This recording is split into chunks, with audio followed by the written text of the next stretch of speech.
Welcome to Faith and Freedom. For the next few minutes, we hope to inform, inspire, and encourage you as we discuss legal victories and challenges to your fundamental freedom and religious liberties. Faith and Freedom comes to you from Liberty Counsel, a civil liberties education and legal defense organization. Join us now as Matt Staver, founder and chairman of Liberty Counsel, explains the latest legal issues all across this country.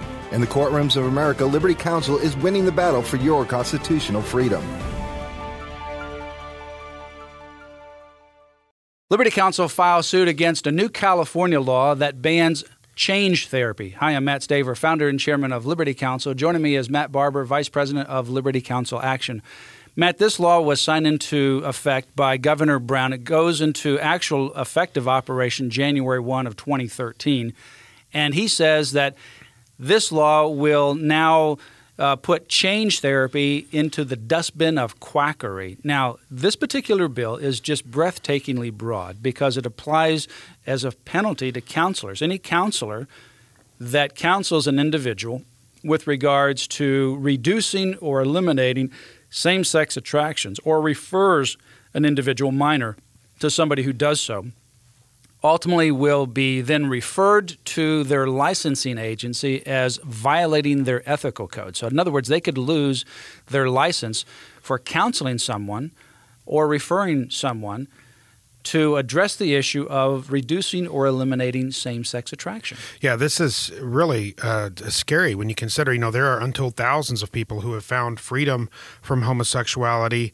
There are studies that show that there are varying levels of success in leaving the homosexual lifestyle. Even a 2009 report by the American Psychological Association has said that there are, quote, varying degrees of satisfaction and varying perception of success with change therapy, and that some have, quote, altered their sexual orientation, and so it says they have had multiple endpoints, including LGB identity and ex-gay identity. So as these young kids, many of them struggling, confused, hormonal, looking at their sexuality, for this law to say that you must pigeonhole, these counselors must tell them you must adopt this gay identity rather than seeking help in change, that's scary. Well, we have in our case that we filed in California, we represent parents of minors and also the minors. We represent some individuals that are actually receiving counseling, one who has received counseling for a year and a half. And their affidavits go through some of the issues that they struggled with, and then also addresses the fact that they have been benefited by this counseling through one of the other plaintiffs that we're actually representing as well, who's providing the counseling. And so these are individual minors who have had issues with their family, issues of identity, issues of self-esteem, other kinds of attractions that they've gone through, different kinds of mental stresses and stressors that they are experiencing.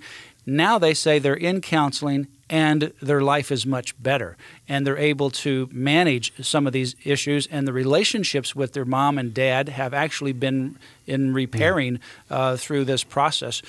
And so now, effective January 1, 2013, when this law actually becomes effective, what this law would say is, minor, you can't have that counseling anymore. And mom and dad, you can't take your son to that counseling. So here's these parents with their hearts being ripped out by saying, look, our son or our daughter is actually benefiting, wants to have this counseling. We're not forcing them to have the counseling. They like it. Yeah. It's helping their own life and our relationship with them as well. And now you're telling us that we can't have that counseling? And then to counselors, you can't provide that counseling, and you can't even refer that counseling. The only kind of counseling you can give, or the only kind of counseling you can receive, is to say, listen, you've got these same-sex attractions. I don't care how much your life is messed up. You've got these religious convictions and that conflicts. You need to put aside your religious conviction.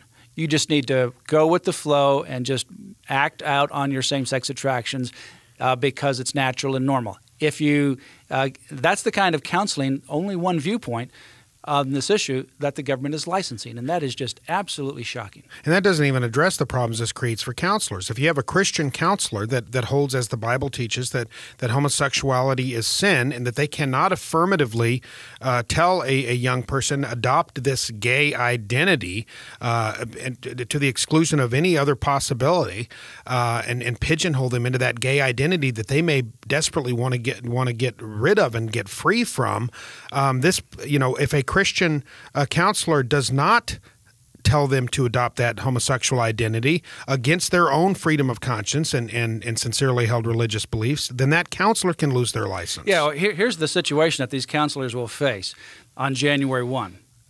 Some of these people that we represent already have clients. And that's part of their practice. And so on January 1, those individuals would have to tell their clients, I can't counsel you anymore. I can't say anything other than contradict everything that I've already said. Yeah. You've got to go ahead and affirm the gay same-sex attractions. And I can't do that anymore. You can't counsel.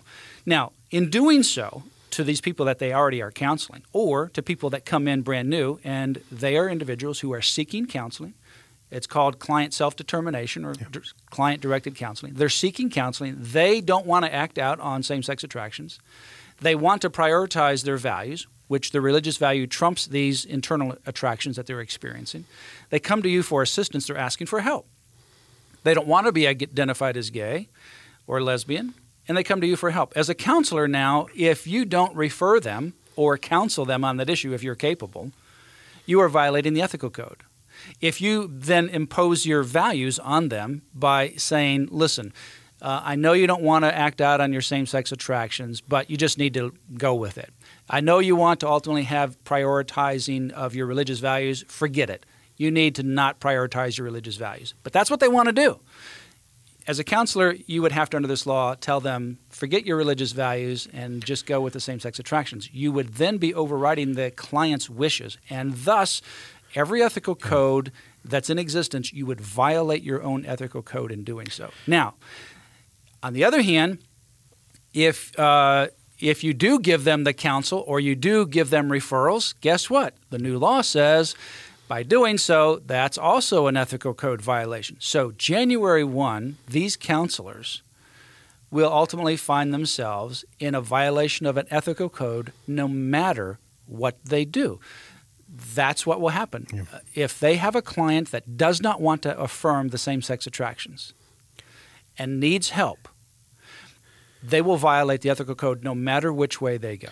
And beyond that, this compels these counselors to do something very unethical. You know, they're part of the ethical code is to do no harm.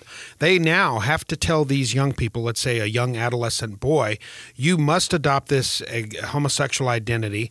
It's normal, natural, good. Engage in these behaviors that demonstrably, as even the CDC and the FDA hold, a 1997 study in the International Journal of Epidemiology show it reduces your lifespan to engage in this behavior.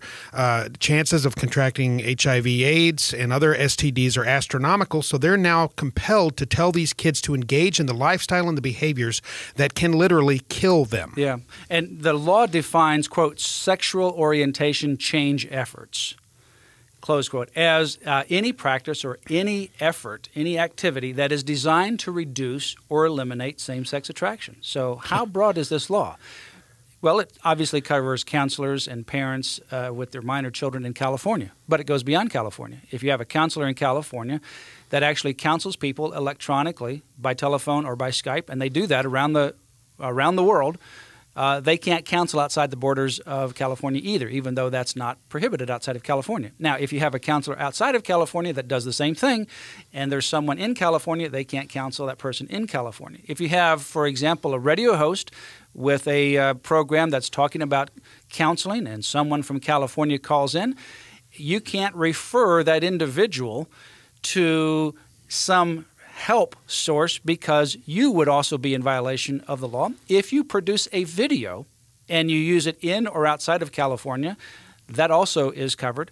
So this is so broad, it's absolutely unbelievable. Their radical ideology has just overtaken common sense and any kind of objective reality. get involved and get informed about Liberty Counsel, because we're on the very cutting edge of these kinds of cases, and we encourage you to pray for Liberty Counsel and pray for this case because it's critically important.